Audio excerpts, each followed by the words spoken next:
What's up? This is That Dirty Spoon from the IWC, and this is a special edition of Wrestling Recap for, well, basically what happened was I saw Raw, I marked out twice, so I figured I might tell you guys about it.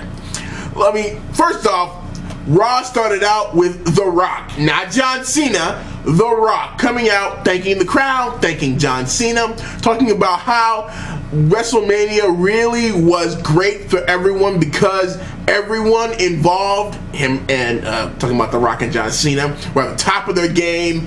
They blew the roof off of a roofless building. It was electrifying, if I could borrow a word from The Rock, and I have to agree with him.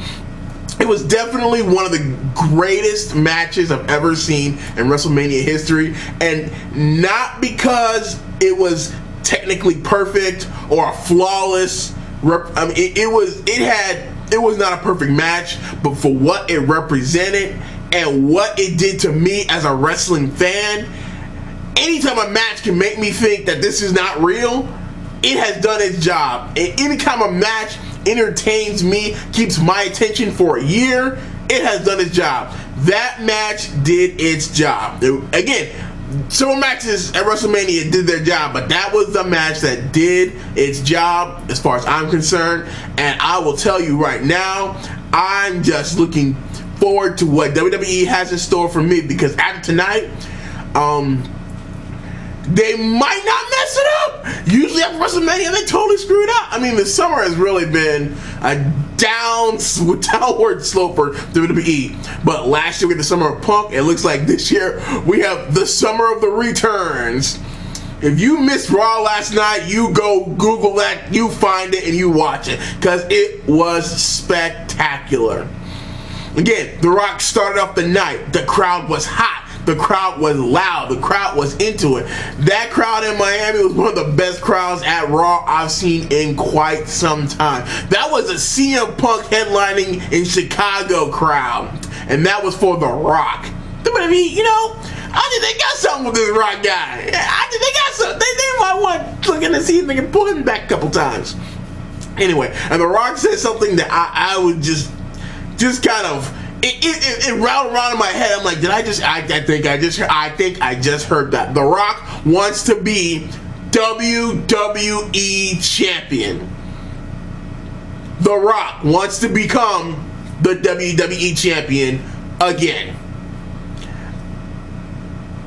I want to see that so badly, because I want to once again say the People's Champ, the WWE champ, The Rock, and have him come down that ramp and deliver a thunderous rock bottom to all the challengers, everyone that thinks they're going to take the strap off the champ.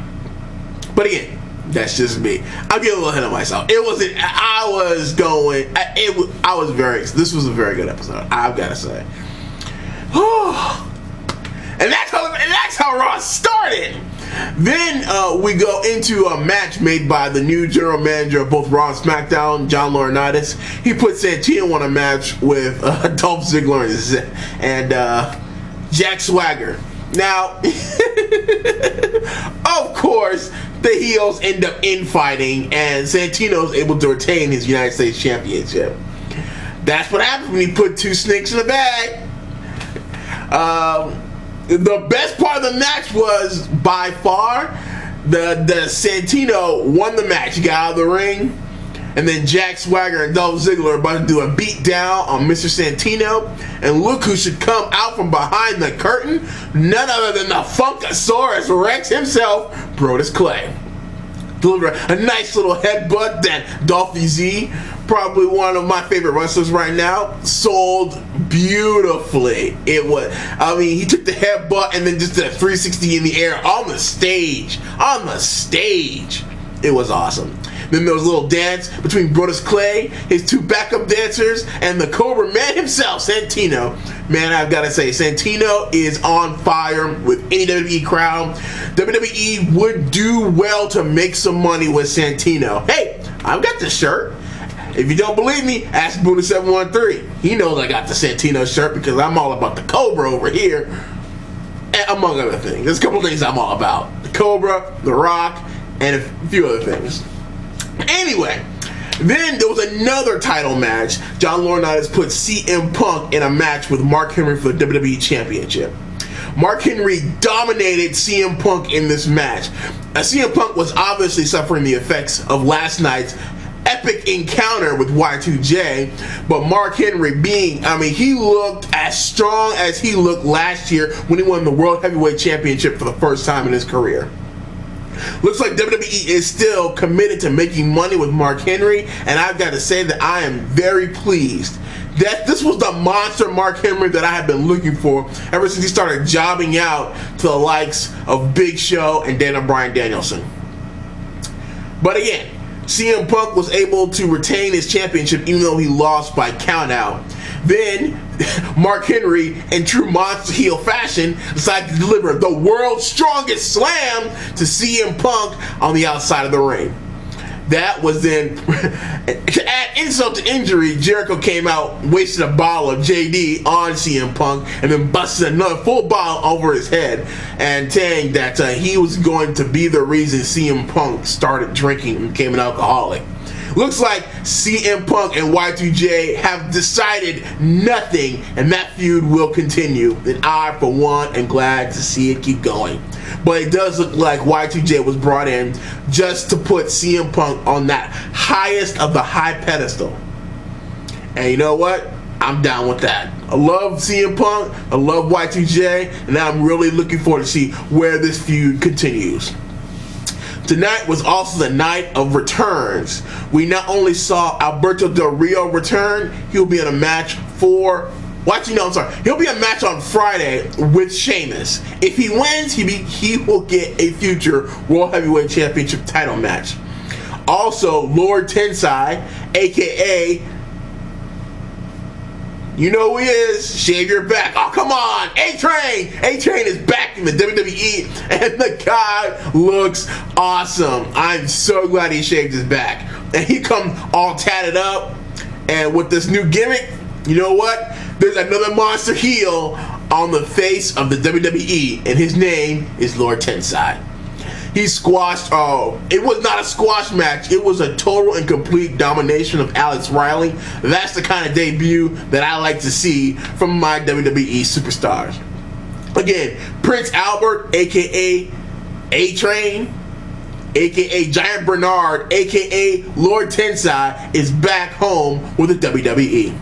And of course, the biggest return, and the kind of return that I made this video for, Brock Lesnar is back in the WWE, and he delivered a vicious F5 to a very somber, humble, and beaten John Cena at the end of this episode of Raw.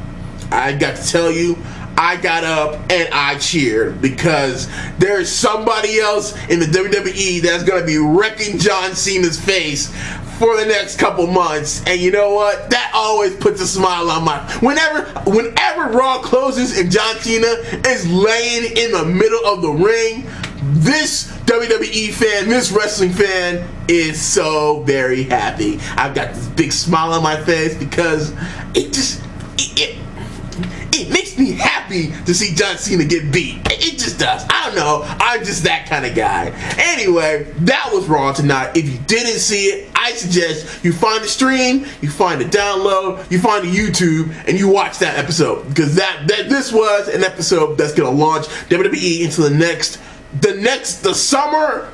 WWE programming was started tonight, and it looks like it is going to be just like last year, very, very entertaining at the very least.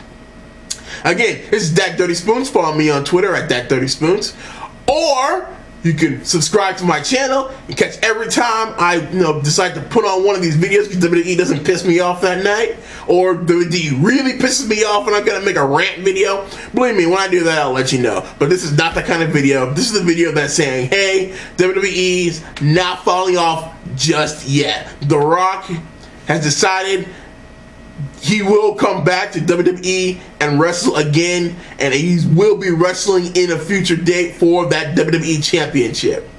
This has been Dat Dirty Spoons from the IWC, signing off.